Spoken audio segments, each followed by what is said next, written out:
આર્ટિસ્ટમાં કામ કર્યું છે. તો આ મળીએ. આપણું નામ? મારું નામ શ્રી લીલા છે. હું એક ચાઇલ્ડ લીલા છું. વાત કરવા મૂવી બહુ જ મજા આવે. એક્સપિરિયન્સ પોતાનો એક્સપિરિયન્સ એકદમ બધા સાથે તો શૂટિંગ અમારું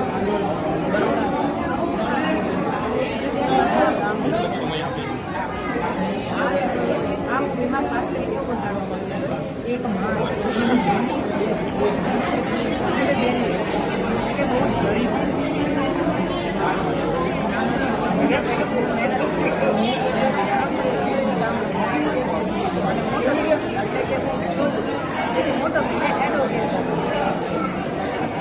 ફિલ્મની કથા અને સ્ટોરી એ રીતની છે. આજે આ યુગમાં પિતા વગર પણ માં છોકરાને મોટો કરે છે અને ગણાવીને આગળ વધારે છે. એકવાર આ મૂવી અચૂકથી જોવા જશો.